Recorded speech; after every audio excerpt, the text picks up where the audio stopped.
we're still here in CO, and there's a railway bridge behind us here, and the well-built bridge and that. And Aidan will tell us something about the Yeah, well, sure, John. It's the bridge here is just the road bridge of part of the old Streamstone. the old branch line from Streamstown to Clara, and like it's closed a long time. I suppose a lot of the line was reasonably intact up to the late 1970s, you know, but it's most of it has gone out of it now, you know. I remember McSeary bringing it out.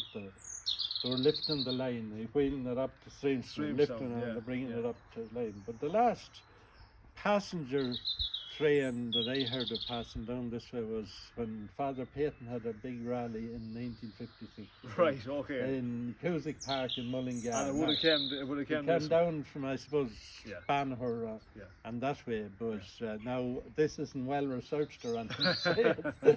Yeah, well, I know the line there. It did link into Clara, and it did link in further in with the line that went across to Ferban and Banagher and that area. Yeah. But again, they're all there was a gone. station there in Horsley, and I don't know how did get to pay a station master.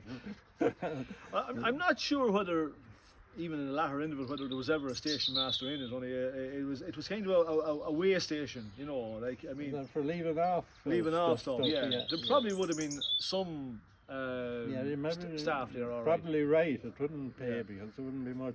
Like the main station, like Streamstown would have been a much larger station, and it was a passenger station. And there was a metal bridge across the main road. Do you remember that? The metal bridge in Horsley. In Horsley. In Horsley, metal bridge in Horsley. I vague memory of it. It was taken over to say about 1974. Yeah, the high lorries, those high container lorries. Yeah. But it ran down there by the national school. Yeah. You know. But there's you're coming down to that junction with the main road. On your left there's a stream that runs down. Yeah. Did you notice that? And it splits. It splits there, yeah. You don't know why it splits. I don't know why it splits, Sean. No, I don't know why it splits. There used to be a little house there, and I got some. Right. At the wheel there was a turbine or something working there. Yeah. And I remember asking my father, what's that for that? And he says it's for charging batteries. Right.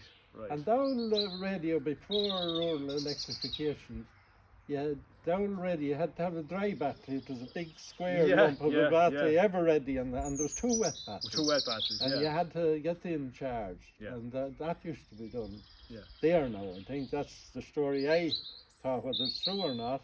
Yeah. Well, and another way of getting them charged was Paddy Scally had the travelling shop. Right. And he'd take them and get them charged. And there was Brown's garage beside the Green Church in Moore. Right. And they used to do it too. But it was a big problem trying to mind your batteries and have that. Well, it was the only way they had of radio. Yeah. Look, but the bridge there, luckily enough, is still intact and it's in good order. It's like it's fine to work. Yeah, like it's amazing the amount of stonework they actually put into it. It's kind of pity it's gone beyond the cycleway now because there's a lot of it gone down. There. I mean, if you were to travel up from it here, a lot of the land is reclaimed the whole way up. I think all along the Scallies there. Yeah. You have the only thing about it is up along there's about maybe another little bridge up further, and there's another bridge down there on land. Like at least the bridges that were on it are still intact. They're still there. They're still intact. You have and there would have been there's another bridge off up again about a mile up where Frank Moran used to have land. It's a lovely bridge as well. But again, it's for landowners. But it's still in good order, you know. But again, it was a fine. It hardly got 100 years out of using that railway. Well, sure. Look, they wouldn't have really. You know, I mean, the railways came around here in the 1850s, 1860s. Well, the one in Streamstown, I think, the Dargan was the main contractor. That was 1860s, I think, was the time. He had the fierce. It was a big operation. Yeah. I mean, if you think of it, like the vast bulk of the traffic on that line would have finished up in the after the war years, and we'll say the 40s. Don't be anything much else. Only, as you said, an odd excursion. That's all. Yeah, well, there'd be maybe cattle moving. That's about it, yeah. Something like that. There wasn't a lot for railways to do in this country. No. I mean, they had a huge, huge area of railways, all right, but actually, there was railway. You look at the map of the railways, there were never everywhere. nook and cranny railways. Everywhere. Owen Kelly was telling me one time on Hiagoss, and he seen a train pulled in Streamstone on the side and waiting for a train to pass, and it was loaded with Model Ts now.